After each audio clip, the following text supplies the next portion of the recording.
DSP Shri CM Gangaiah గారికి రాబడిన సమాచారంపై మన జిల్లా ఎస్పీ గారు ఉత్తర్వుల ప్రకారం తాడిపత్రి టౌన్ సిఐ గారు అలాగే తాడిపత్రి రూరల్ సిఐ గారు వీళ్ళిద్దరికీ మన డిఎస్పీ గారు సమాచారం ఇవ్వగా వాళ్ళు రెండు వైపుల నుంచి వెహికల్ చెకింగ్ చేయగా నిన్న తాడిపత్రి బస్టాండ్ దగ్గర ఆర్టీసీ బస్టాండ్ దగ్గర ముగ్గురు వ్యక్తులు ఒక జెంటు ఇద్దరు లేడీస్ అనుమానంగా తిరుగుతుంటే పోలీసు వారిని చూసి వారు పారిపోతుండడానికి ప్రయత్నిస్తే పట్టుకోవడం జరిగింది సిబ్బంది సహాయంతో.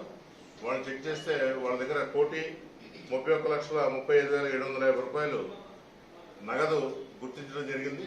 దాని మీద వెరిఫై చేస్తే ఏ విధమైన దానికి సంబంధించి బిల్లులు లేకపోయేసరికి వాళ్ళని కస్టడీలో తీసుకుని వాళ్ళ ఒక కేసు రిజిస్టర్ చేయడం జరిగింది. ఈ ఇన్ఫర్మేషన్ ఇమీడియట్లీ ఎస్పీ గారి ఉత్తర్వుల ప్రకారం మన అనంతపురం ఐటీ ఇన్కమ్ ట్యాక్స్ వింగ్కి చెప్తే వాళ్ళు కూడా రావడం జరిగింది.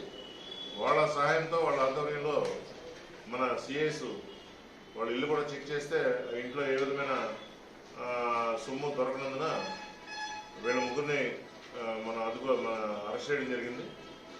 ఈ ఏదైతే సీజ్ చేస్తారో అమౌంట్ ఇది ఇన్కమ్ ట్యాక్స్కి అప్పచెప్పడం జరుగుతుంది.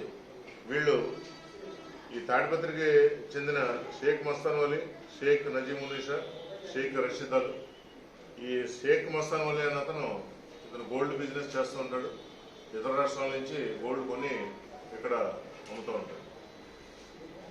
ఈ ఎలక్షన్స్ సందర్భంగా మనం ప్రతి చోట కూడా జిల్లాలో చెక్ పోస్ట్ అది ఏర్పాటు చేయడం జరిగింది. ఇటువంటి నగదు ట్రాన్సాక్షన్స్ ఏదైతే